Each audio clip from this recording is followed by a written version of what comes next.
Hola, ¿cómo están? Vamos a continuar entonces avanzando con un tema que empezamos en la clase pasada cuando hablamos de correlación y habíamos trabajado bajo el mismo título general porque dijimos que correlación y regresión lineal simple son dos técnicas que si bien tienen diferentes objetivos, ¿sí? Nosotros les vamos a trabajar con la misma base de datos para que ustedes vean algunas de las similitudes que tienen, más que nada en los procesos de cálculos y al mismo tiempo las diferencias a la hora de analizar los resultados. Entonces, en la clase anterior habíamos visto correlación lineal simple, habíamos dicho que tiene como propósito medir el grado de asociación entre variables cuantitativas continuas. Y terminando la clase habíamos visto que, como todas las cosas que venimos haciendo hasta ahora, teníamos que demostrar si eso que habíamos observado realmente existía o simplemente podía ser producto del azar, para lo cual teníamos que hacer una prueba de hipótesis. Y básicamente, una de las principales diferencias que tiene con el tema que vamos a ver hoy es que no distingue entre variables y no implica una relación causa-efecto. Lo que vamos a ver hoy, empezar a ver hoy, y lo vamos a ir comparando con correlación, es el análisis de regresión. También, así como antes era correlación lineal simple, el que vamos a ver nosotros, el de regresión lineal simple, permite determinar si existe una relación funcional entre dos variables cuantitativas, el tipo de relación existente y llegar a conocer con qué precisión se relacionan entre sí. ¿Sí? Después vamos a ver que hay distintos indicadores que nos van a ir marcando cada una de estas cosas. Y el objetivo, ¿sí? Antes habíamos dicho que el objetivo era ver si existía asociación. Acá el objetivo principal de la regresión es predecir valores de una de las variables a partir de valores conocidos de la otra. ¿Sí? ¿Y cómo vamos a hacer esto? Mediante una función matemática que en este caso vamos a utilizar la ecuación general de la recta. Básicamente recordando que estamos en regresión lineal simple y para eso nos sirve la ecuación general de la recta. Para otro tipo de regresiones ya no nos va a servir.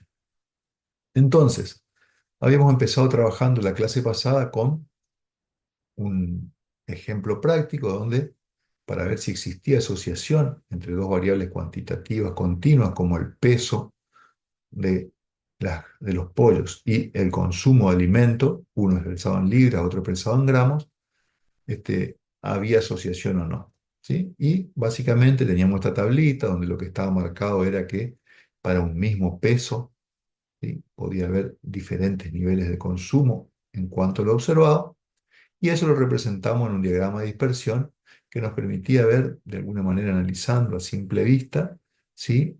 Los valores de ambas variables, el peso en una de los ejes y el consumo de alimento en el otro, tendían a aumentar o disminuir juntos, ¿sí?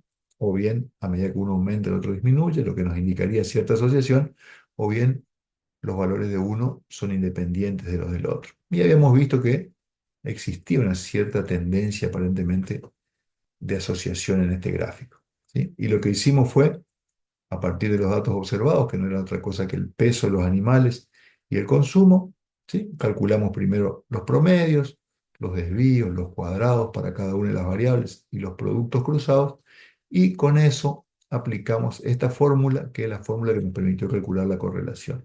Y vimos que había una correlación alta positiva. ¿Eso qué quiere indicarnos? Que hay una asociación fuerte entre ambas variables y que esta asociación es positiva, es decir, los valores de una tienden a aumentar cuando se incrementan los valores de la otra. Entonces, reconocida la dispersión que nos evidencia una asociación significativa, podemos buscar algún modelo de función que permita explicar esa variación. ¿Sí? De nuevo, así como lo habíamos dicho anteriormente, puede ser una función matemática lineal, como la que vamos a ver hoy, cuadrática, logarítmica o de otros tipos. ¿Sí? Obviamente la que vemos nosotros es la regresión lineal simple, entonces va a ser entre dos variables, no más de dos, por eso es simple, y es lineal, ¿sí? Y por eso se ajusta a la ecuación general de la recta, cuando existen otras no lineales que en general no nos van a interesar porque exceden los objetivos de nuestro curso. Entonces, nosotros vemos que los datos observados, en este caso los datos de uno podría plantearse un modelo, una hipótesis de trabajo y decir que el consumo de alimento de los animales está determinado por el peso que tienen, pensando en algo que parece lógico a priori, que es decir, los más livianos comerán un poco menos que los más pesados. Entonces, para estimar esa relación, vamos a ajustar un modelo, ¿sí?, que es el método de regresión lineal, y para ello vamos a utilizar el método de mínimos cuadrados. Lo del ajuste de curva sería para otro tipo de regresiones, ¿sí? Entonces, lo importante de esto, y que lo diferencia claramente del análisis de correlación que vimos en la clase pasada, es que en este caso no vamos a considerar a ambas variables como iguales en la relación, sino que una va a ser considerada independiente y la otra dependiente o respuesta, ¿sí? Y básicamente lo que vamos a asumir es que cuando se mueve o cambian los valores de la variable independiente, los valores de la otra variable se modifican en respuesta a esos cambios, ¿sí?, como respuesta a los cambios en la independiente. En nuestro caso, llevándolo a la práctica, podríamos decir que si se modifica el peso de los animales, como respuesta vamos a tener una modificación en el consumo de alimento. Entonces, ¿qué es lo que hace el método de los mínimos cuadrados? Minimiza la suma de cuadrados, fíjense que una definición un poco compleja, minimiza la suma de los cuadrados de las desviaciones de los puntos observados con respecto a la recta. Entonces, dijimos que íbamos a ajustar un modelo utilizando la ecuación general de la recta.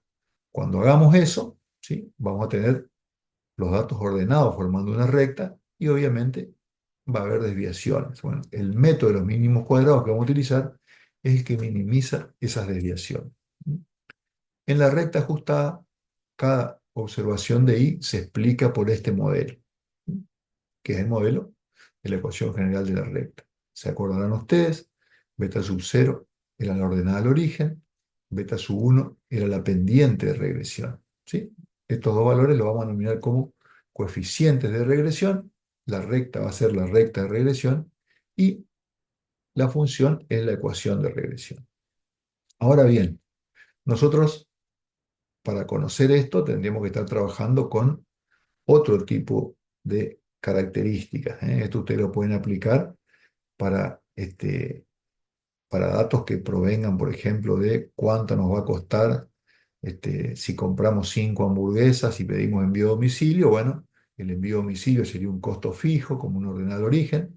Si nos cobran 3.000 pesos, ¿cuánto vamos a pagar? 3.000 más lo que valga el kilo de hamburguesas, perdón, la unidad de hamburguesa por la cantidad que pidamos. Entonces, bueno, si pedimos 5 hamburguesas, 5 por el precio unitario más el precio del envío a domicilio, estos valores no son variables. Cada persona que pida 5 hamburguesas, si el costo del envío no cambia, pagará lo mismo. Ahora bien, nosotros vimos que nosotros cuando apliquemos esto a partir de datos tomados de variables biológicas, todos los animales que pesan un determinado valor no consumen lo mismo. Entonces, vamos a tener mucha dispersión alrededor de esa recta, por más que los procedimientos para el cálculo sean similares. Entonces, lo que vamos a calcular son valores de I estimados, ¿sí?, a partir de coeficientes de regresión estimados, donde A, el coeficiente A, va a estimar al parámetro beta sub 0 y B va a estimar a la pendiente real de la recta, ¿sí? Entonces, ¿cómo vamos a hacer para calcular esto? Bueno, básicamente, y por eso es que mencionamos la relación que existe con la correlación, básicamente vamos a volver a recuperar los valores que teníamos en esa tabla, ¿sí?, porque nos van a servir para el cálculo de nuestras variables. ¿Cómo vamos a calcular la pendiente de la recta? La vamos a calcular dividiendo la suma de productos cruzados por la suma de cuadrados de x. ¿Se acuerdan que cuando hacíamos correlación era la suma de productos cruzados dividido un denominador que incluía la suma de cuadrados de x, la suma de cuadrados de y bajo una raíz? En este caso, solamente en el denominador vamos a tener la suma de cuadrados de la variable independiente. ¿Cómo calculábamos? Bueno, la suma de productos la habíamos calculado multiplicando los desvíos de x por los desvíos de y la suma de cuadrados de x, obviamente, todos los desvíos de x elevados al cuadrado. Y eso ya lo hicimos para correlación, Y teníamos esta tablita, ¿se acuerdan que? De esta manera calculamos el valor de correlación que nos había dado 0,8. La suma de productos cruzados la sacábamos de esta columna, la suma de cuadrados de y de aquí y la suma de cuadrados de x de aquí. ¿Sí? En este caso, solo necesitamos la suma de productos y la suma de cuadrados de x. Bueno, del mismo lugar ya lo teníamos calculado de la clase pasada cuando vimos correlación lineal simple. Entonces, obtenemos este valor. Ahora bien, esto decimos que es una estimación de la pendiente de la recta de regresión. ¿Qué significa este valor? Podría ser positivo, podría ser negativo. ¿Sí? Bueno, en este caso es positivo. ¿Qué quiere decir? Que a medida que aumenta el peso de los animales, también aumenta el consumo de alimento. Si fuera negativo, sería inversamente proporcional y a medida que aumenta el peso de los animales, disminuiría el consumo. ¿Sí? Eso no pasa, es positivo. Entonces, el valor positivo nos dice que ambas variables tienden a aumentar juntas.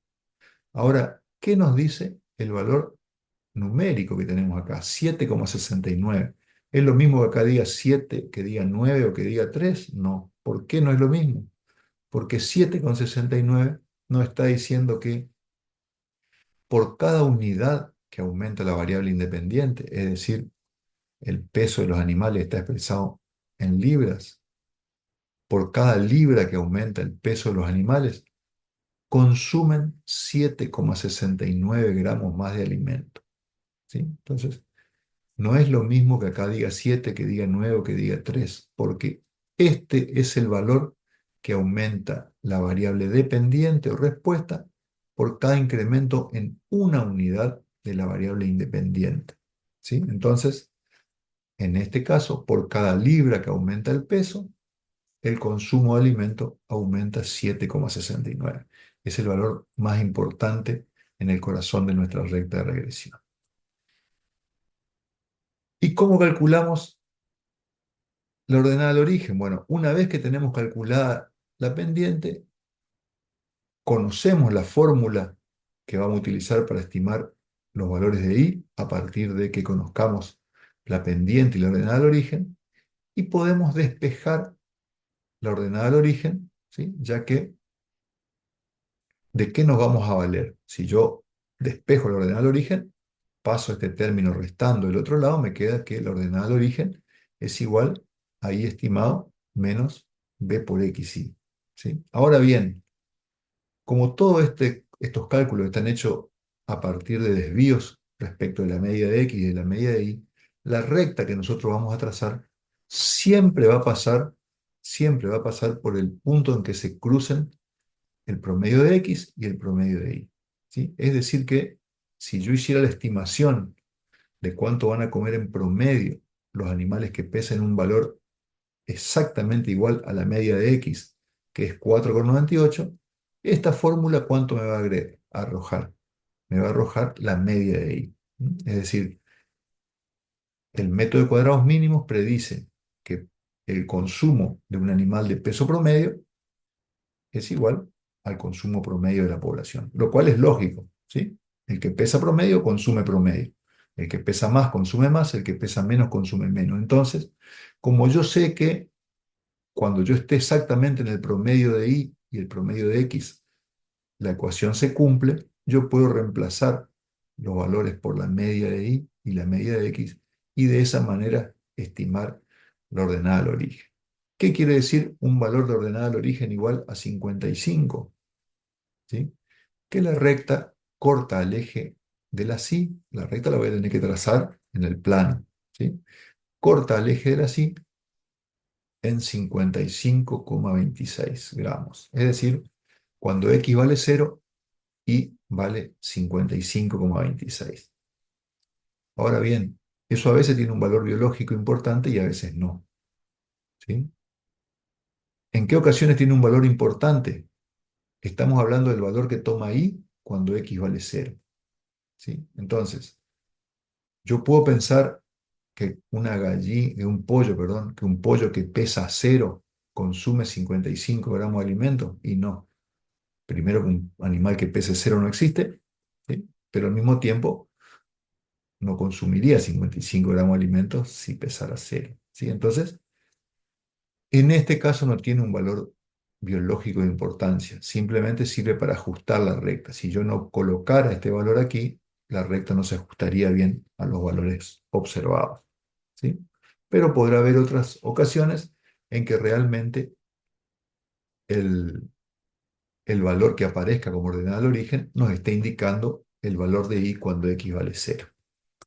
Entonces, habiendo calculado la ordenada al origen y habiendo calculado la pendiente, puedo armar mi fórmula y predecir valores de i para valores de x conocidos. Los vamos a llamar valores de i estimado. Entonces, aplicando esta formulita, vamos a calcular para cada valor de xy observado los valores de i estimado. Fíjense que como corresponde, en cada vez que aparece 5,1 como valor de x, se repite el mismo valor de i, ¿sí? Porque estamos aplicando la misma fórmula.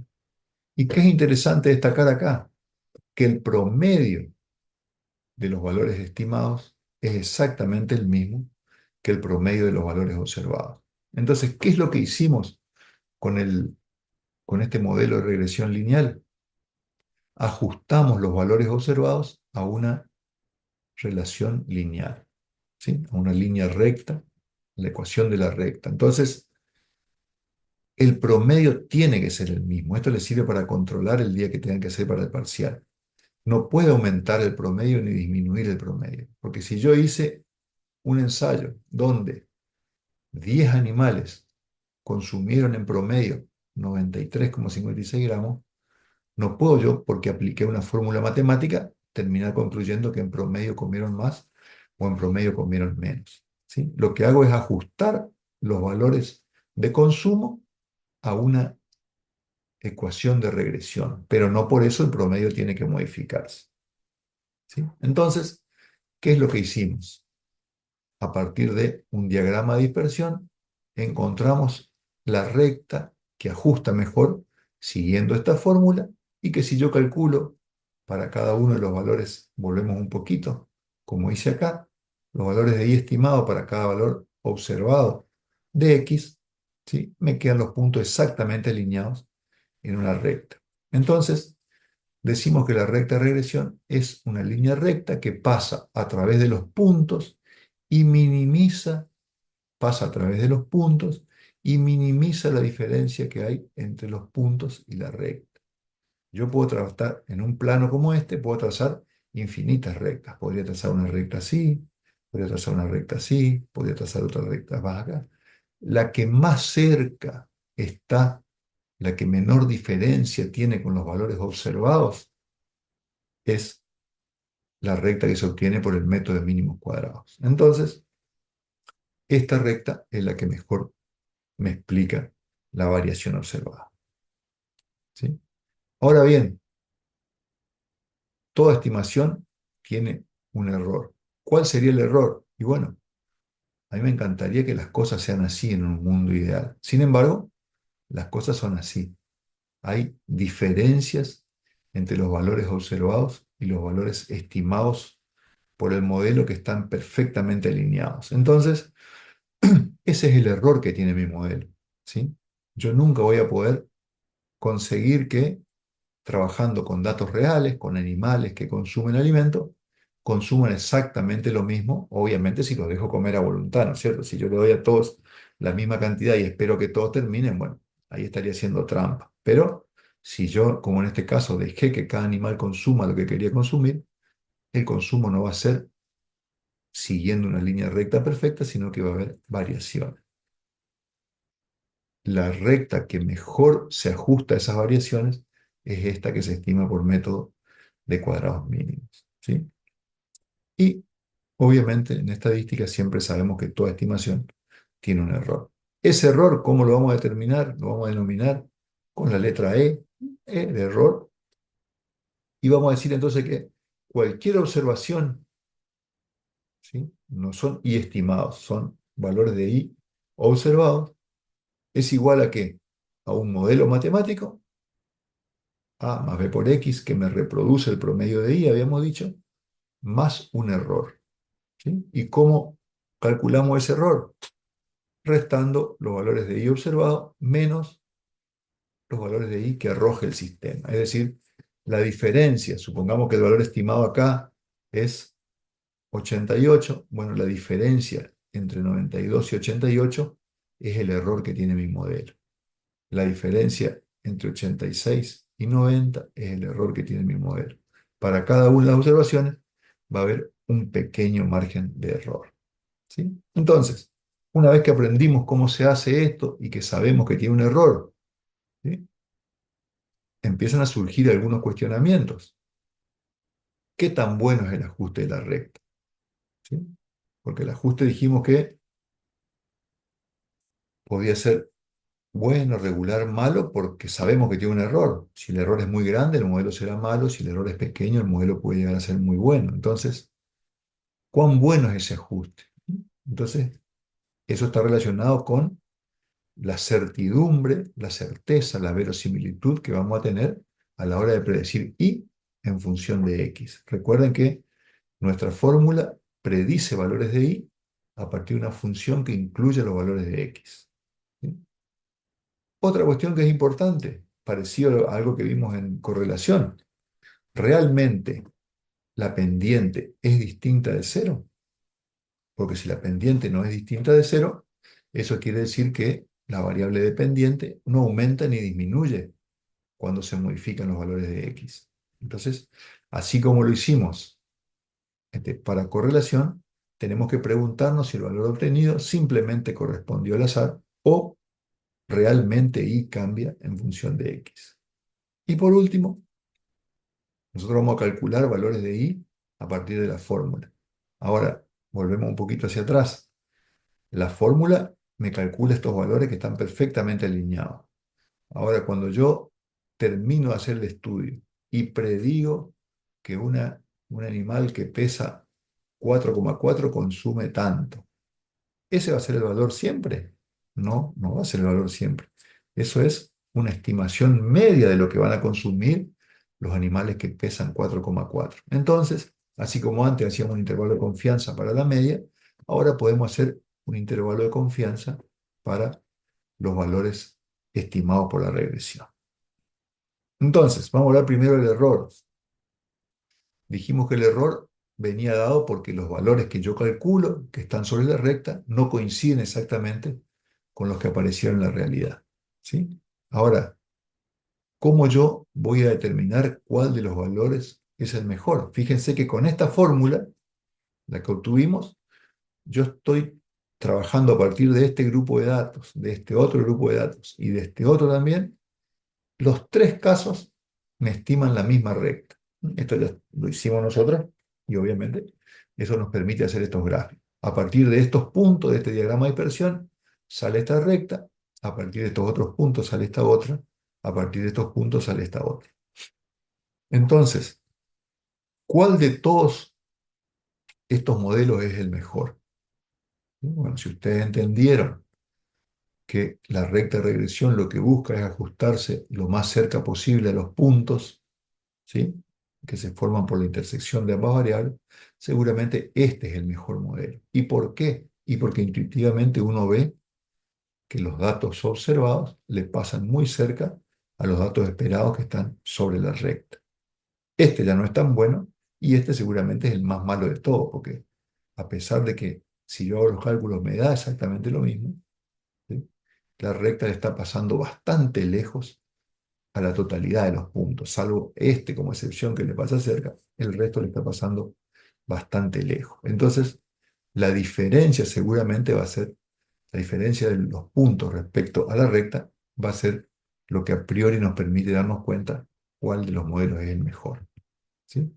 Entonces, ¿cómo lo vamos a hacer matemáticamente? Volvemos un poquito. Cada una de estas rectas tiene error, ¿sí? Porque tiene puntos que se alejan de la recta. En algunos casos se alejan más, en otros se alejan menos, en este casi no se alejan, pero en todos tenemos error. Entonces, ¿qué es lo que vamos a hacer? Vamos a calcular la variación total de los valores de I observados con respecto a la medida de I y la vamos a descomponer en dos componentes. Una variabilidad explicada y una variabilidad residual. ¿A qué hacemos referencia con variabilidad explicada? Y bueno, a la variabilidad que existe entre los valores estimados y los valores promedio de I. ¿Sí? El valor promedio de I porque es uno solo. O sea, si yo sé que el promedio de I, el promedio de consumo de alimento, es de 93 gramos, ¿sí? Y el modelo me dice que un animal que pesa 4 va a consumir menos de 93 y un animal que pesa 6 va a consumir más de 93, ¿sí? Esa diferencia entre los valores que yo estimo usando la recta y el promedio es la variabilidad explicada, ¿sí? O sea, yo estoy explicando que por cada unidad que aumente el peso de los pollos, el consumo va a aumentar 7 unidades. Entonces yo estoy explicando esa variación. Yo estoy diciendo no todos los pollos van a comer lo mismo porque los más pesados comen más y los más livianos comen menos. Entonces esa variación es explicada y la explico con el modelo, la explico con la fórmula. Ahora, no tengo forma de explicar, vuelvo un poquito hacia atrás, no tengo forma de explicar por qué, si mi fórmula dice que el consumo es este, algunos consumen menos que lo que dice la fórmula, otros consumen más que lo que dice la fórmula. Así, ¿no? Para cada caso tenemos pequeñas variaciones. Entonces, esas pequeñas variaciones que hay entre lo que explica el modelo y lo que realmente pasó es variación residual que se obtiene de esta manera, ¿no? Entonces, cada una se calcula por su lado. Una es la variación total de I, que tiene dos componentes, el explicado por la regresión y el que no se puede explicar o es residual. ¿Mm? Si yo calculo directamente los desvíos, la suma de todos los desvíos siempre da cero, así como daba antes cuando aprendimos varianza y desvío estándar, entonces tengo que elevar al cuadrado para que no dé cero precisamente. Entonces, al elevar al cuadrado los desvíos totales, vamos a tener la suma de cuadrados totales. Al elevar al cuadrado los desvíos explicados, vamos a tener la suma de cuadrados explicadas. Y al elevar al cuadrado los desvíos residuales, vamos a tener la suma de cuadrados residual. ¿Sí? Y fíjense que esto es una continuidad de la tabla, perdón, estamos presentando de nuevo la tabla de correlación. Fíjense que ya teníamos los desvíos de x, que obviamente la suma da cero, y los elevamos al cuadrado. Teníamos los desvíos de y, que la suma da cero, y los elevamos al cuadrado. Y eso lo habíamos utilizado para el cálculo del coeficiente de correlación. También nos van a servir en regresión para calcular la suma de cuadrado explicada y la suma de cuadrado residual, ¿sí? Recuerden que de i solamente habíamos calculado la desviación total de i y los cuadrados. Ahora vamos a calcular la suma de cuadrado residual y la suma de cuadrado explicada. Para eso tenemos que calcular los desvíos y luego elevarlo al cuadrado. Fíjense que los desvíos siempre dan cero. La suma de los desvíos siempre da cero. Entonces, las desviaciones residuales que dijimos que eran la diferencia que hay entre los valores observados en el estudio y los que predice el modelo. Entonces, si vamos haciendo esta resta, no le den mucho artículo al signo porque si ponen un valor delante del otro, lo que acá es si lo que en una forma es positivo, en la otra será negativo y viceversa, pero la suma va a dar cero. Si elevamos al cuadrado, tenemos la suma de cuadrado residual. ¿Y cómo calculamos la suma de cuadrado explicada? Y bueno, tenemos que calcular la diferencia entre cada valor estimado y la media de la variable dependiente. Entonces, haremos 90,6 menos la media, que es 93,56, y ese valor se elevará al cuadrado.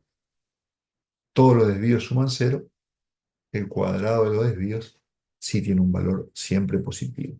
Entonces, con estos dos valores vamos a calcular esta formulita.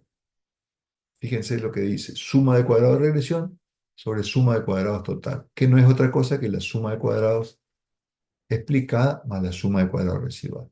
Hacemos eso, nos da 0,67, ¿sí? O 67%. Esto que acabamos de calcular, que es R cuadrado, se llama coeficiente de determinación, ¿sí? Y se calcula de esta manera, por lo tanto hay que seguir al trabajito que habíamos hecho para la correlación, Hay que agregarle nuevas columnas porque necesitamos calcular los desvíos residuales para obtener la varianza residual y los desvíos explicados para obtener la suma de cuadrados explicada. ¿Sí? Entonces, ese valor R cuadrado que se llama coeficiente de terminación, ¿qué expresa? La parte proporcional de la varianza total de la variable dependiente, ¿sí? Explicada por la independiente de acuerdo al modelo de regresión que estamos utilizando. Nos vimos que dio 0,67, 67%. Bueno, el 67% de la variabilidad del consumo de alimentos puede explicarse por las variaciones de peso de los animales. ¿Sí? Entonces, es importante este valor. ¿Sí? Nos dice cuán bueno es el modelo y nos está diciendo que nuestro modelo explica alrededor del 67% de las variaciones. El 33% restante es variación residual, por eso a veces se le llama residuos también. Entonces, tenemos un modelo ajustado que explica prácticamente un poquito más del doble que la variación residual que no puede ser explicada.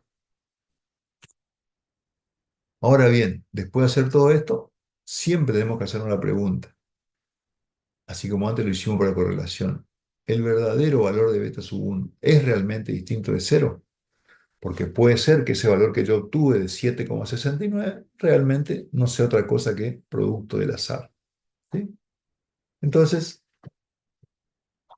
tenemos que preguntarnos si realmente el valor obtenido de la pendiente de la recta se debe simplemente a un error del azar, un error de muestreo, o por el contrario, la variable dependiente cambia en función del independiente. Entonces, tenemos que hacer una prueba de hipótesis, confrontar hipótesis nula contra alternativa. Esto es muy parecido a la prueba de la clase pasada de R, ¿sí? Donde decíamos la correlación es igual a cero o la correlación es distinta de cero y aplicábamos esta prueba estadística. Eso lo hicimos en la clase pasada. Ahora vamos a aplicar también dos hipótesis. Beta sub 1 es igual a cero o beta sub 1 es distinto de cero. Es decir, la pendiente es igual a cero o es distinta de cero. ¿Sí? Y tenemos que hacer, perdón, vuelvo un poquito, así como antes habíamos hecho una prueba de T para correlación, donde teníamos un numerador y un error estándar. Para la prueba de B también vamos a hacer lo mismo. Necesitamos en el numerador la diferencia entre el valor estimado y la media de la población, ¿sí? Que según nos dice la hipótesis nula, la pendiente es cero, entonces iría cero también acá, y el denominador el error estándar de B. ¿Sí? Entonces, y el criterio va a ser el mismo. Una vez que calculemos esto, vamos a tener un valor de t calculado que se va a comparar con un valor de t de tabla para n menos 2 grados de libertad y se aceptará o se rechazará la hipótesis nula y en caso de que se rechace, concluiremos que la pendiente es realmente distinta de cero. ¿Mm? Y obviamente nuestra conclusión tiene que ir en ese mismo sentido. ¿Cómo calculamos el error estándar de B para poder aplicar esta fórmula? Bueno, el error estándar de B, a diferencia del anterior, del que usamos para correlación, que eh, era un error estándar más sencillo, este incluye la varianza residual en el numerador y la suma de cuadrado de x en el denominador. ¿Y la varianza residual qué es?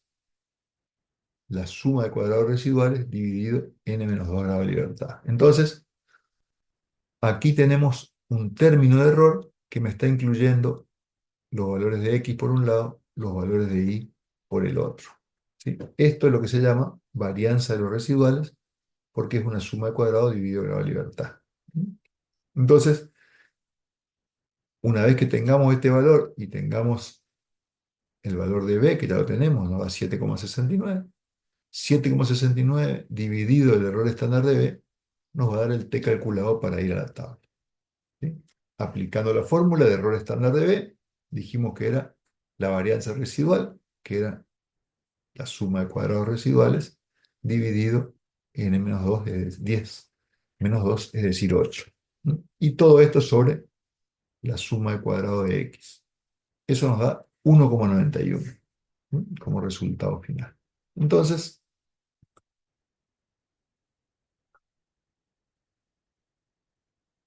Cuando aplico la fórmula, este es el error estándar de B, cuando aplico la fórmula dividiendo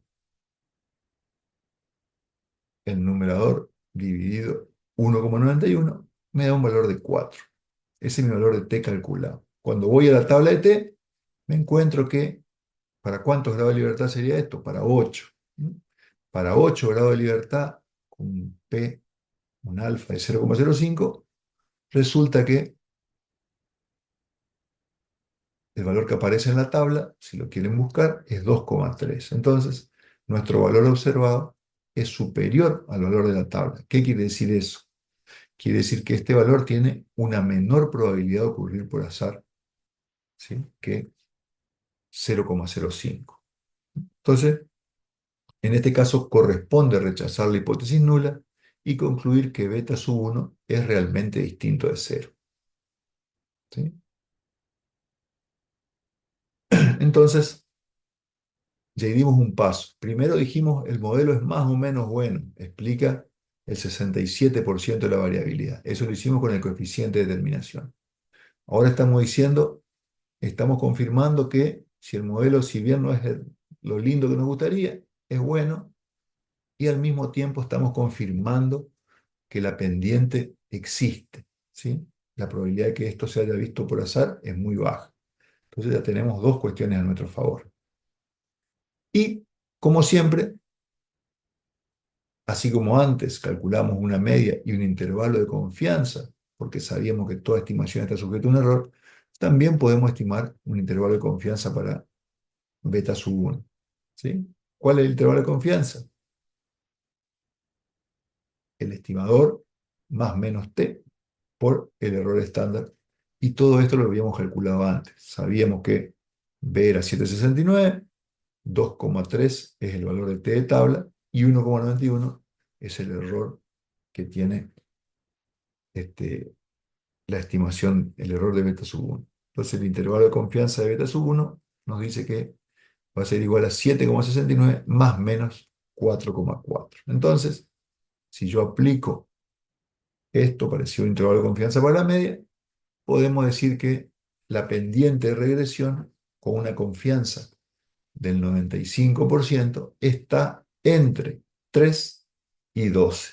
¿Sí? No nos podemos quedar con que 7,69 es el valor real de la pendiente.